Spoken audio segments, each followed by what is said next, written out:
Hello and welcome to a discussion of the premium metagame.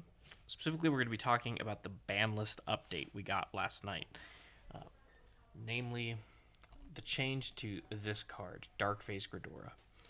This card's been hit to two copies from the four it previously had, which is a huge change, and this is one of the most meta warping cards in premium, one of the most important decks to know about for the format. Uh, This card gatekeeps a ton of things from the format from being viable, uh, and completely warps how you play the game when you are playing against it. Let's go over what it does real quick for those of you unfamiliar. It has Act Skill, Counterblast 1, and turn a card from the G zone face up. Till the end of your opponent's next turn, your opponent's units cannot stand in the stand phase, and they cannot call units other than from hand. Uh, this is this shuts down entire strategies. It's really potent. And then the other skill, when it attacks, you Soul Blast 1, you search your deck for a grade 3, and it gets 10k power. This gives it 5 attacks because the grade 3 calls stands another unit, or it can go into Sentinel Restrict, or it can plus cards by going into Inlet Pulse Dragon. There's also, I think, Enlargolf is an option. I don't remember all the things that they play, but uh, it's a pretty useful attack skill. And giving it 5 attacks with only plus 10k power to one unit doesn't sound like that much. But if we look at the deck, they have this G unit as well. That when it's face up, it can give. It has an effect that lets it give minus 10k to a unit to the Vanguard. So that number is a lot scarier than it sounds because they can activate 2 of these on turn 4, and that's going to be negative 20. So a 23k Vanguard is a lot scarier than it sounds, or a 23k grade 3. I mean, here, if we look at this list, this is the Sentinel Restrict guy. It gets crit and no Sentinels. Uh, that's really scary. Uh, and then Hell Demise gives them multi attack. Uh, and then various lists sometimes play more grade threes than this list is. This is a first place list I think I found, uh, but there's options. This is a really customizable deck. There's a lot of good things. The Stoichea card pool's pretty deep. For standard legal stuff they can carry over. Uh, so on its face, this is a powerful debilitating effect. This is a decent multi-attack enabler, but there's some hidden text here too. One, when you stride a G unit over your Vanguard, it enters in the same position as the Heart card, if I remember correctly, and this card stops your opponent's units from standing. So that means that their G unit will be rested, no on attack skills, no triple drive. That means that you're just not doing the most powerful thing your deck does unless you rewrite a new grade 3, which is going to demand more cards from hand. That, combined with the fact that your units aren't standing, forces you to call over those units. It depletes your hand pretty fast. 2. Cannot call units means no G Guardians, because those call from the G zone. So your most powerful defensive mechanic you have available to you for most decks, not an option. You cannot G Guardian against Gridora. Uh, that's really devastating, and it makes a lot of decks just completely fold defensively. That combined with the negative power, combined with the 5 attacks and or Sentinel Restrict, uh, can be just too much to handle. And it's negative in a way that also takes away your options to counterplay against this deck because you can't even defend well. So your ability to interact with Mega Colony is reduced in every way. Some other minor things: cannot call units other than for hand means no tokens. So token-based strategies entirely negated.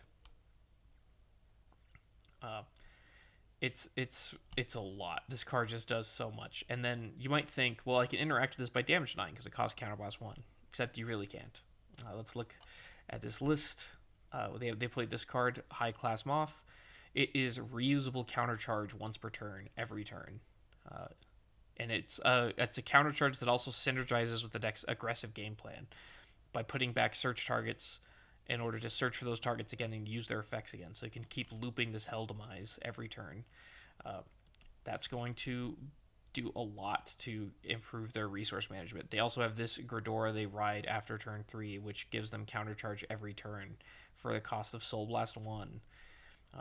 So the deck has The deck has a lot of counter charge, and this card, the effect, if they retire a card, they draw a card, they counter charge. So they only get the -10 if they didn't retire a card. So if your board was all rested units or if you had no units in play. Uh, but the fact that they get to basically kill something for free and then draw a card is generating cards and resources, and they only spend the counterblast permanently when you're already locked out essentially and your deck's not doing anything. So this card does so much. It's it's debilitating. Uh, there's a lot of reasons why people have been complaining about it. There's when your deck is soft to this restriction, there's often nothing you can do about it. Uh, you can't interact with it meaningfully. You can't defend against it effectively for a lot of decks. You need some other defensive mechanic that doesn't rely on superior calling, because you can't do that if it's not from hand. Uh, it's really backbreaking. And it's really not fun to play against, because when you're a deck that's soft to this effect, you're not doing anything. You're just passing with a board of rested units and basically just wasting your turn, or you're rewriting and then having to also pitch for stride and you're depleting cards in hand. And that also feels bad because, again, when paired with the no G Guardians, having a small hand means you just die to this deck's mediocre aggression. So these are the reasons people have been calling out for it to get banned. And there's reasons why people have been calling for it to not get banned too. People have argued that it plays an important role in suppressing degenerate, unfair strategies. Generally speaking, the more unfair decks in Vanguard in the premium format are abusing superior calls. A lot of decks have almost infinite attacks in theory if they could keep looping the same scenario. They could turn like each counterblast into one more additional attack. Pale Moon, I'm thinking of specifically here with Nightmare Doll Alice, I think. And this kind of effect suppresses that. This Honolly got recently upgraded with Errata, so there's been tools added to the format to suppress degenerate multi-attack combos. But this one stops both superior call-based multi-attack and also stops search from deck or call from drop plussing. So decks that are degenerate because they just flood the board, like turning one card into a full board of units, this effect suppresses that. And theoretically, those decks are bad for the meta, and Ghidorah is keeping them in check.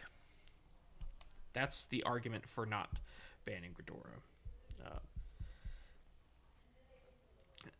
So there's a lot of meta implications behind what they did. They restricted this to 2 copies, which is kind of a compromise half ban. So it means that you have to fight through at least 2 Ghidorahs every game, but that once you get past those 2, you're basically home free because Mega Colony's other strides are not nearly as scary.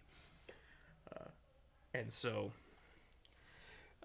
and also you unlock all your defensive effects once you get past the 2 Ghidorahs. So now you're able to actually defend against their mediocre aggression, and you're sitting pretty. You probably can win if you can get through the 2 Ghidorahs if you're a deck that folds to this effect. And the scary part about that is the looming nightmare that is Crest Harry. Crest Harry, I've talked about Pale Moon before and it having a lot of attacks, basically being able to turn Counterblast into additional attacks. Crest Harry is the new Stride deck we just got in Standard. The Crest gives 5k for every phase card in the G Zone. We've seen from Shiranui's performance that Crest decks are more consistent than people gave them credit for. They're actually quite effective in Premium. And Crests override Excel Clan's one weakness. Excel Clans, for those of you who only play Standard, the Excel marker gives you an additional rearguard circle, and Excel 2, because you get to pick one or two for imaginary gifts. Excel 2 is the most powerful imaginary gift in the game. It is an additional rearguard circle that gives 5k to the unit on it, and it draws a card. And the History Collection strides let you make 2 imaginary gifts on turn 3 going first with a Superior Stride skill, and that means you're drawing 2 cards when you go into that right off the bat, which makes it a +1 inherently, because you pitch 1 card to Stride, you draw 2 cards from the 2 Excel markers entering. And then on top of that, you're getting additional circles, which means additional attacks. So bare minimum, 5 attacks, and that's with no effects. but realistically, it's closer to 7 or 8 or 9 on that first grade 3 turn. Uh, Now, the weakness of this is that the numbers are small. Excel clans are in the old days of Vanguard. For those of you who've only played Standard, not every clan had the same power thresholds. So currently in the Standard format, all grade 3s are 13k with some exceptions. But the majority of grade 3s are 13k. The majority of grade 2s are 10k. The majority of grade 1s are 8k. In the old days, this was not the case. Some clans had 13k grade 3s, and some clans only had 12k or 11k grade 3s. Gridor is one of these clans. The Protect clan, if we look again at its grade 3, 11k. This grade 3, 11k. If we look at its grade 2s, 9k. Here's a standard legal card, 10k. Show you the difference. This matters a lot. Excel clans don't get to the 10k and 13k thresholds. So if you can hit like one defensive and then also or if you can guard for 15k, a lot of times you could guard for a number greater than what the Excel clan can hit for by 1000 and negate their attack for in an efficient manner. The problem with the crest is it will give scaling 5k to the front row for every face we grab the G zone. With a history collection stride, at least one card will get turned up, plus the stride itself for 2 cards total on turn 3. So the first grade 3 turn, they'll have 5k to the front row. On the second grade 3 turn, when they're on turn 4, minimum 10k to the front row. Realistically, closer to 20k to the front row, or more if they play any G Guardians. Because G Guardians will go to the G zone face up after you guard with them, and they count towards crest. So they increase your scaling and accelerate your game plan. So defending aggressively with G Guardians makes your deck faster with crest. And with the previous decks that have access to the crest, like Luard, that wasn't a problem. With Shiranui, not really a problem. Shiranui needs to get a lot of crest power anyways because its units are weak on their own. But with Harry, it's giving that power to a multi-attack deck that also has Excel markers, so it's got a wide front row. It's got minimum 4 front row rear guards. 5 potentially, depending on if it re-rides into a V version of Harry, or if it goes into the Princess Stride that generates another Excel marker, I think is what it's called. So a lot of front row spots, multi-attack shenanigans calling from Soul, scaling numbers that get worse the longer the game goes on. Those numbers get higher and it's harder to guard against, and those numbers help it hit over thresholds previously that it didn't hit because it was an Excel clan, and also thresholds that it wouldn't hit if the opponent hit one defensive. Now it hits those numbers anyways, so potentially the major weaknesses are all covered. And then on top of all that, top of hitting better thresholds, on top of hitting over guard numbers, the crest inherently adds inevitability to a strategy because eventually there's 5 or 6 cards face up in the G zone. There's plus 30 to the front row, plus 40 to the front row. And doesn't matter if I'm calling triggers to the front row with 5k power, if they're plus 40, they're scary attackers. So in the late game, eventually you cannot guard all these numbers, especially factored in with Excel markers, where it's like with Shiranui with the crest. If I'm in the late game scenario where I'm just calling whatever I top deck, I call 2 triggers. That's still only 2 units. Sure, they're 50k power, but it's only 2 attacks. If you have 2 perfect guards or 2 really good G Guardians left, you might survive. Or you might only have to no guard one of them, take that damage. Maybe you survive and hit a heal. But with an Excel clan, I'm calling 4 or 5 cards at the end there, and they all have plus 40 or 50 power. You're dead. You're not surviving that unless you hit the over trigger. Or runner heals, and even then you might still die. So it gives you an excellent late game. It gives you a pretty terrifying mid game. And Harry already had a decent first stride opportunity. Harry was a deck that was floating outside of competitive viability, but could do some scary things. And now it will be able to do those things with much better numbers. And also a lot of card draw. It's a very hard deck to kill. So This is the worry. Gridora was a potential counter to this. Now with Gridora hit to 2 copies, it's entirely possible that Harry players will just play defensively, focus on plussing cards, and set up for a turn like 5 or 6 kill after the Gridoras are all exhausted. And if you go first against Gridora, you only have to fight through 2, and that's not that hard. You go into your history collection stride, your first stride, you're completely unfettered. Gridora hasn't hit the table yet. You can do everything. You pop off, you pressure them hard, you plus a bunch of cards. They go into Gridora their first stride. They don't have 2 protects because they went into Gridora instead of their history collection. They restrict your deck. You go into a different stride, you focus on plussing cards and not committing to the board. They go into Gridora a second time.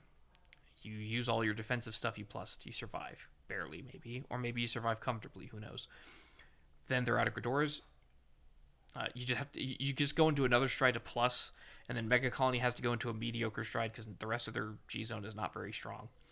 And then from then on, on your turn like 6, you get to pop off with an unbeatable board, and there's not really much they could do to survive. So it's possible now that Harry can't be checked by Gridora. Whereas before, the 4 turns straight of disruption means that eventually, where is it? This card, Malignantis. If your board's getting stunned and you're not committing new units every turn and leaving them standing, eventually what happens is you have no standing units, and Malignantis gives negative 10k to the Vanguard. And there's 2 of these in the G zone by their second Gridora because they turn any card face up for Gridora's cost. So when 2 of these are face up, they can do this twice in 1 turn because it's a once per turn act skill in the G zone when this unit's face up. So they go into this guy. They either kill your last few standing rear guards and leave you with a stunned board, or if you have no standing rear guards, they give you negative 20k to your Vanguard. Negative 20k combined with Gridora's 5 attack turn, combined with searching for their Hell Demise or their Sentinel Restrict.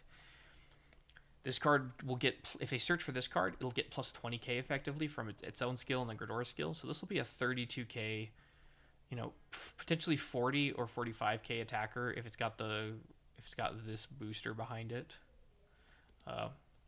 And then you can't call Sentinels and you can't call G Guardians because Gridora is active. So this is actually a somewhat scary turn to survive through, and they could do this, 4 times in a row. Really, the second Gridora is the one that's scary to survive because that's the one where they have 2 of this face up.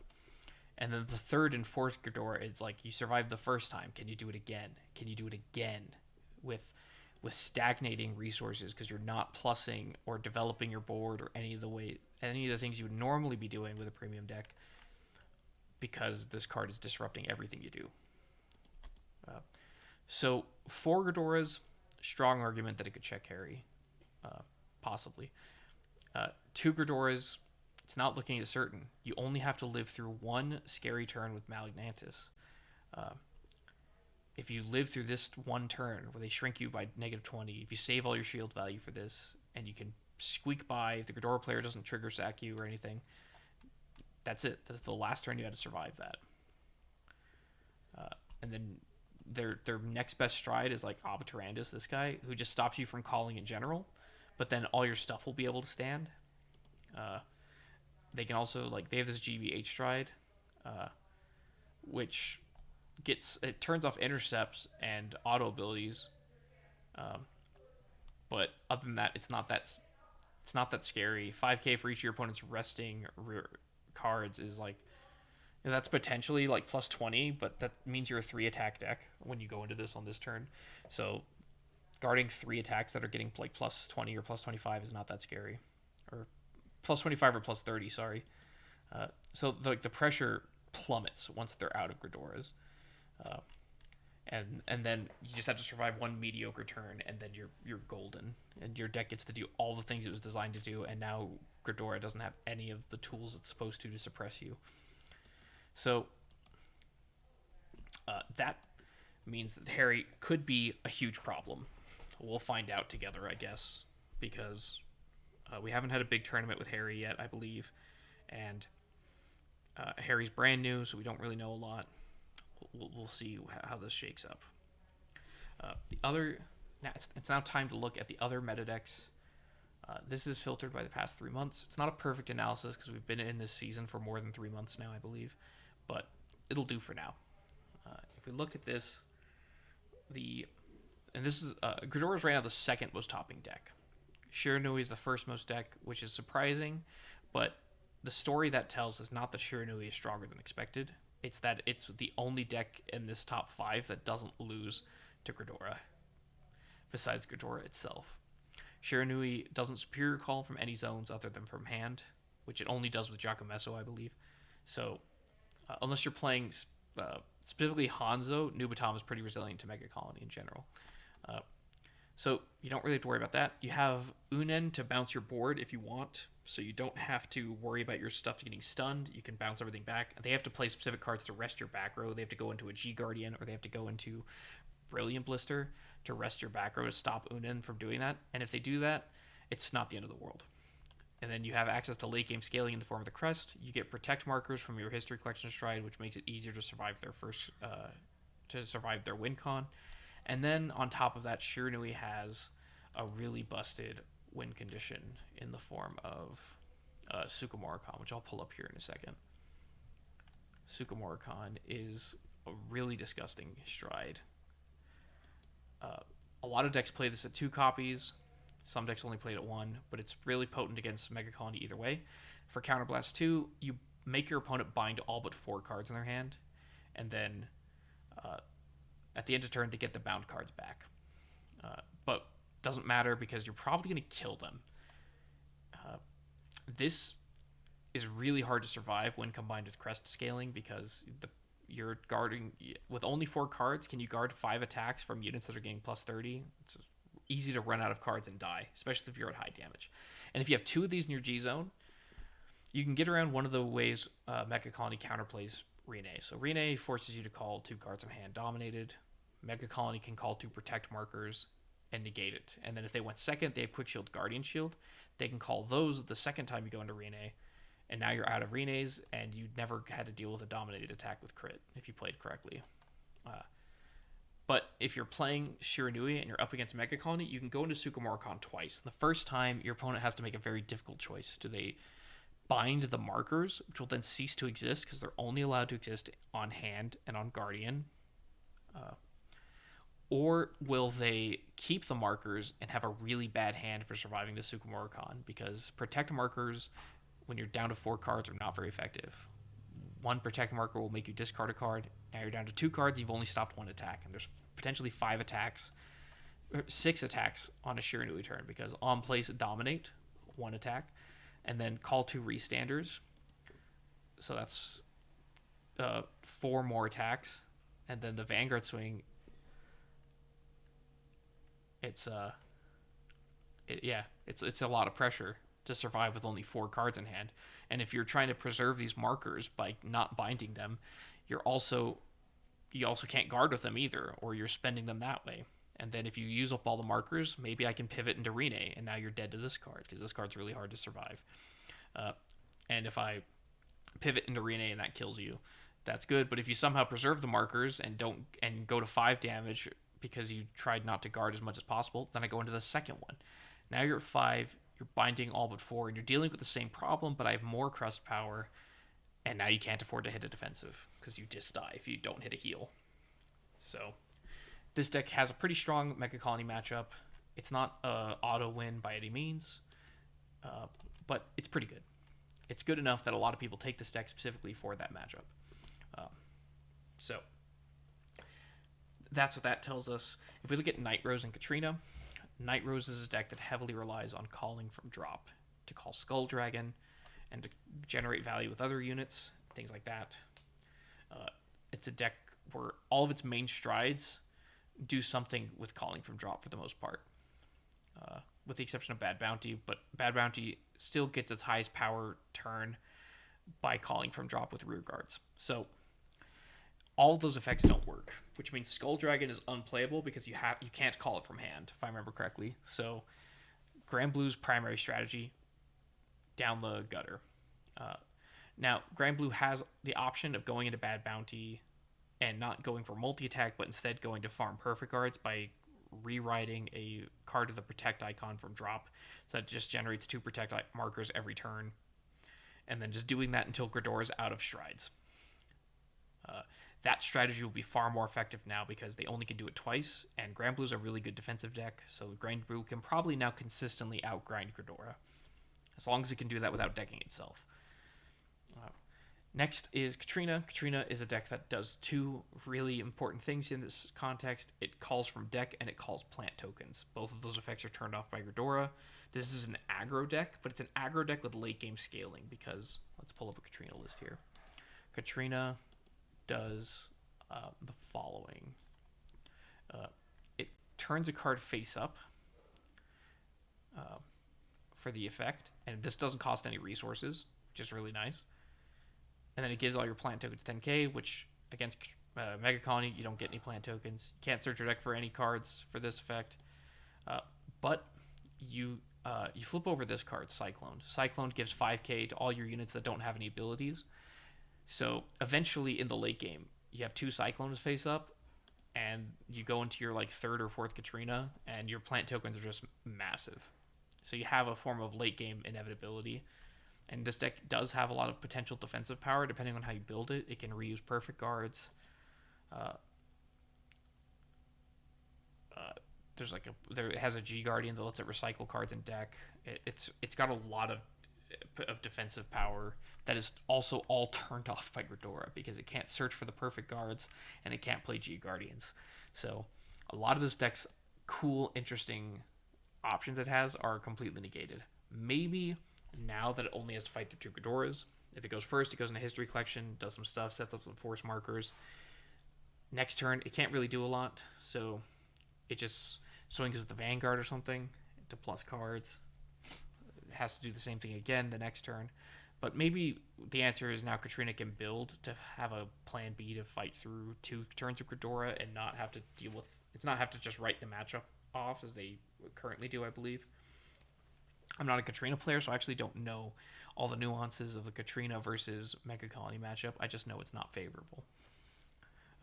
Looking at the rest of the top, we see Angel Gizeh is the 5th most topping deck, which is surprising. I don't think anybody expected this. If you did expect this, good on you. You're smarter than me, I guess. I didn't see it coming.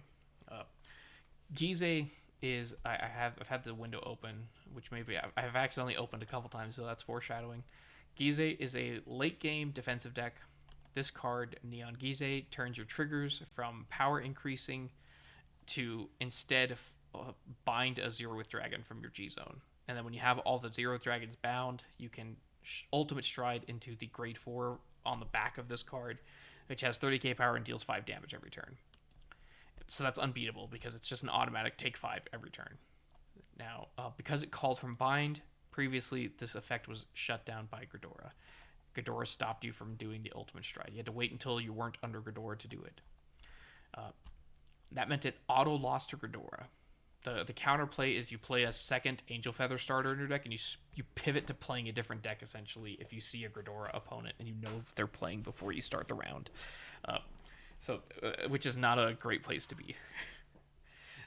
So as a result, this deck performing that well with this many Gridoras in the top cut is a little surprising. And if you take away these Gridora players, what does that mean for Gizeh? Does it mean that the ones topping were already the ones dodging Gridora? Possibly.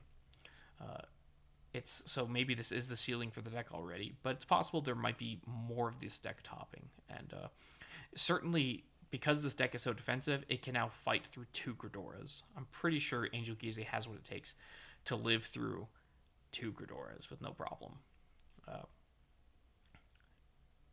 Especially since it doesn't need the superior call that much to function. It can get by on just damage manipulation to try to force itself to hit triggers. So we'll see how that shakes up. This is a deck to watch now, I think, and it could be a deck potentially that needs to be banned in the future if it is now not checked by anything else.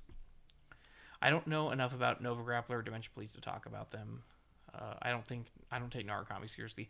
Highlander is a deck that one of its strengths is being good against Gridora. I think now that's kind of a problem.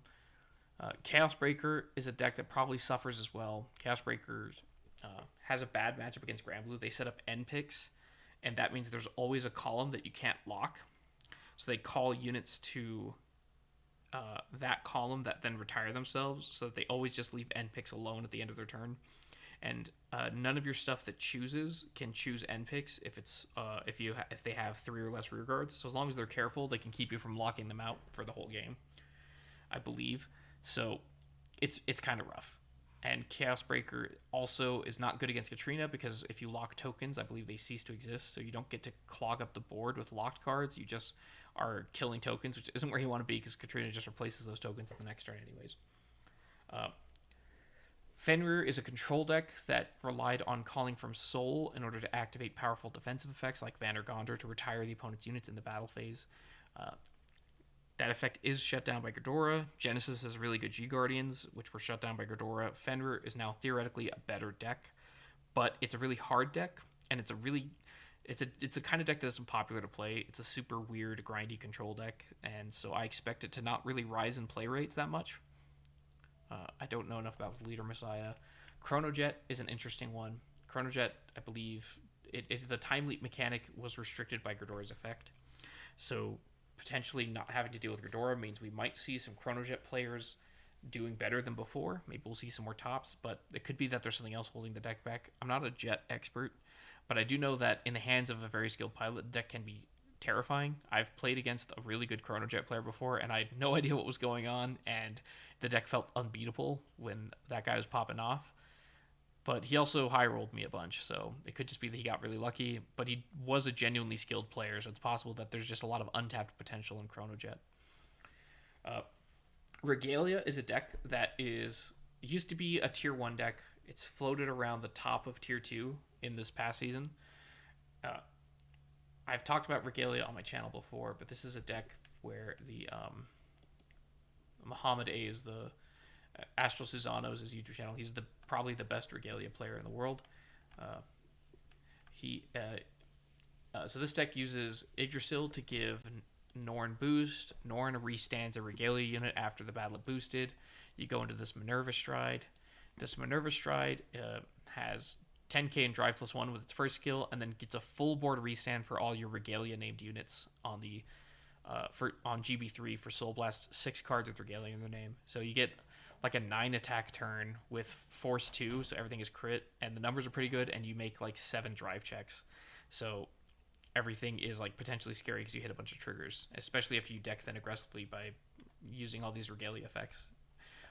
So this deck was bad against Mega Colony because this card is the centerpiece of your deck, and it hard searches for Norn for Counterblast, and Mega Colony turns off Norn, and Regalia has a bunch of effects that protect it from the opponent's cards, but unfortunately Ghidorah doesn't choose, and Yggdrasil has this effect that says your cards can't be affected by your opponent's cards, and I had this ruling wrong for a long time. What I found out is the timing for Ghidorah's effect only applies during your turn. So this effect that when it's your opponent's turns, your rear guards can't be affected, means that it doesn't overlap with when Ghidorah is active, and you don't get the effect. Basically, it doesn't protect you at all, which is very frustrating. So this deck, is potentially, it was soft to interaction. Ghidorah has some interactive cards in the guard step that can rest stuff. Ghidorah could kill your important units if you didn't have this unit plus Divine Gauge on the unit you wanted to protect, because it could retire stuff with Malignantist. So the matchup was kind of rough, and you couldn't guarantee your setup because you couldn't search Norn. So if you didn't draw naturally an Yggdrasil plus a Norn, you weren't doing anything. It's kind of bad. Now, so Ghidorah being gone might improve that, but unfortunately Granblue just got better, and Granblue is an even worse matchup because Granblue can play a G Guardian that lets them call a unit that retires something, so they can just kill your Yggdrasil in the middle of the battle phase, and there's nothing you can do because all these effects that protect your units are not active during your turn because you are striding over them, so they are not in play until your opponent's turn. So Regalia kind of gained in some ways and lost in others, but you could now build your deck to skew towards beating Granblue and theoretically be fine. So this is another deck to pay attention to. It might pop up again since you're not dividing your attention between 2 strategies. Let's see if I can fix this, because this happens sometimes when you change what tab you're on. Uh, that's like the big ones. Oracle Think Tank, I don't think is going to improve, even though it has a bad Mega Colony matchup. Jewel Knights is, I have that open. Jewel Knights was interesting because against Harry, the game plan for Jewel Knights is just to kill them first. If you go first with Jewel Knights, you get to go into Evangeline now. One of the weaknesses of Royal Paladins before was that its History Collection Stride sucked and didn't synergize with the deck's best sub-clan, which is Jewel Knights. So you had to play a bunch of non-Jewel Knight cards in your Jewel Knight deck to have access to a Stride going first. Or you had to choose to go second, which was a problem when everyone had a superior Stride going first except you. So Evangeline fixes that problem, giving you a lot of pressure on turn 3, letting you build Generation Break, and it sets up nicely for Crystal Luster. And then Crystal Luster is a really good win con, and it being active consistently on turn 4 now is really strong.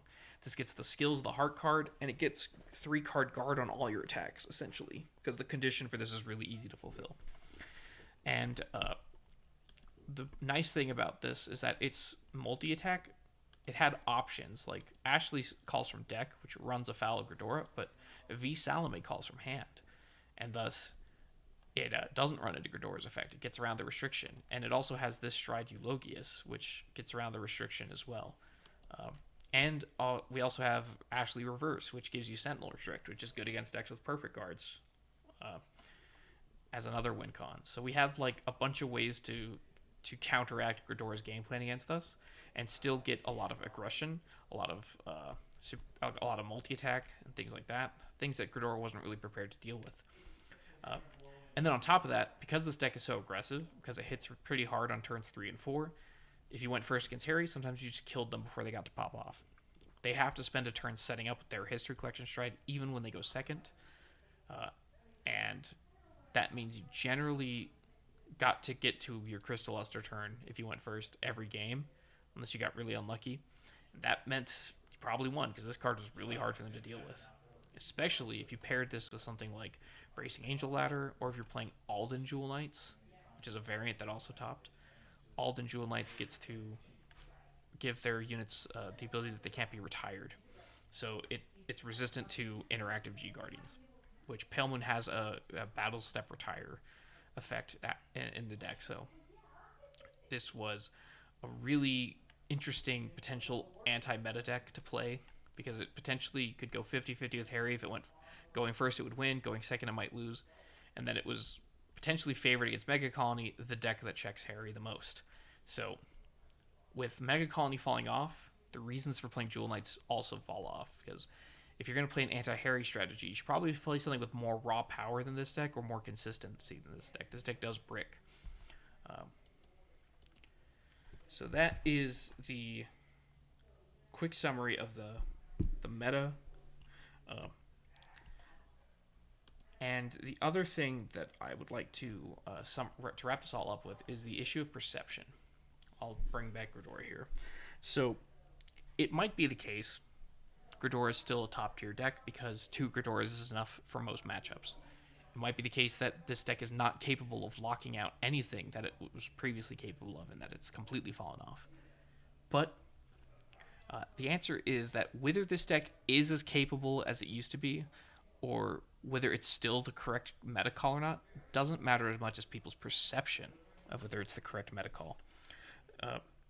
You see, if it is the case that Gridora still checks a lot of decks in the meta, it doesn't matter that it does that. If Gridora players think the deck is weaker, and non-Gridora players think the deck is weaker, and thus bring more decks that are soft to Gridora, and Gridora players leave the deck at home and play something else, the meta will exaggerate the effects of this banning regardless, because of the perception of the deck is weaker. Even if it is the case that this still checks the format, if the perception of Gridora is weaker, is greater than its actual weakness, we'll see an overperformance of decks, potentially a surge in decks that lose to this, and a plummeting of this deck's play rate. Likewise, if the perception of this deck is that not much has changed, we might see nothing change, because Gridora players still bring Gridora, And people still refuse to play decks that lose to this because they say, oh, they still have 2 copies. I can't beat it. So the perception going forward to the next big tournament is going to matter more than the actual outcome of this ban. Like, if that makes sense. Fear of Ghidorah or lack of confidence in Ghidorah is going to matter more for Ghidorah's impact on the meta going forward than Ghidorah's actual effectiveness with only 2 copies. And I'll leave this off with an analogy from another card game. Let's talk about Magic the Gathering here for a second, a game that I used to play for quite some time. There's a deck called Dredge. Dredge is a graveyard strategy where you mill yourself and then you do some broken stuff because there's a lot of strong graveyard synergies in Magic the Gathering. And if you can aggressively mill yourself really fast, you can do things like flood the board with tons of power on turn 2, or set up broken combo kills on turn 2 that all abuse the graveyard. But on the flip side, Magic has a lot of powerful silver bullet hate cards, cards that are specifically designed to counter a specific strategy. In this case, I'll throw out an example, Leyline of the Void. It's a card that if it's in your opening hand, you can begin with it and play, and anytime your opponent's stuff goes to the graveyard, it exiles it. So graveyard strategies are completely hard countered by Leyline of the Void. Their only option is to kill the Leyline of the Void and not mill themselves until they find the card that kills it, so that they can then try to set up and go off before you draw another piece of hate to further restrict their graveyard. And Dredge is not a deck that draws a lot of cards when it isn't doing its thing and popping off. So it's hard for it to dig for those pieces and things like that. So traditionally, what would happen is if people forgot about Dredge, they'd pack less graveyard hate and they'd pack less effective graveyard hate because there's a sliding scale where the really effective graveyard hate that absolutely shuts down the graveyard doesn't do much else for you. But then there's graveyard hate that is less good at shutting down the graveyard, but does a little bit more, like Relic of Progenitus, which can, as a one-time use, exile the graveyard and draw a card, but then you get rid of it and you lose it forever. So you get to destroy get rid of the graveyard once, and then if your opponent can keep setting up their graveyard after that, they're good to go, unless you draw an additional copy of Relic of Progenitus. Things like that. Grafdigger's Cage, which is easier to play, has a lower cost, but doesn't have as ironclad a restriction as just exiling the entire graveyard. So people start playing these cards out of greed and out of lack of respect for Dredge. And what happens is eventually a Dredge player figures this out and brings the deck to a tournament and does really well. Then everyone sees Dredge topped, and now they're scared of the deck because that deck's so hard to beat. It's so broken. And they start packing all their graveyard hate. Dredge falls off again. This is a cycle that would happen predictably like every year for a long time. I haven't played Magic in half a decade or longer now, but this was true at the time that I was active the most. This is a thing that you would see happen with tournament results every now and then. And we could see something like this start to play out in Vanguard Premium. We could see that it's clear that 2 strides is enough for a lot of games, because not every game in Premium goes past the second stride. A lot of games in Premium end at the second stride. They don't go to the third or fourth stride. And so 2 Ghidorah is probably enough for a lot of matchups. And people will stop respecting this deck, and they'll start playing decks that don't beat Ghidorah, and eventually someone will show up with Ghidorah. They'll clean up because they play against nothing but decks that lose to them automatically for the whole tournament because nobody respects them. And then people will stop playing those decks for a little bit because they'll see, oh, Ghidorah got first place. Oh, that deck's so oppressive. And they'll play something else. And this deck will fall off. And the cycle will repeat. That's a possibility. Another possibility is that the big 3 of Katrina and Grand Blue and Shiranui now oppress Ghidorah so much that Ghidorah is not a viable strategy. That is a real possible outcome. Grand Blue specifically is really, really good, and it used to have a hard time fighting Ghidorah, and now it has a pretty clear path to victory of stalling with Protect Markers and Bad Bounty for 2 turns, and then setting up Bartholomew or a third Bad Bounty to just completely dumpster Ghidorah. I'm pretty sure Grand Blue now has I'm fairly confident Grand Blue will have a positive Ghidorah matchup going forward, even for the average players.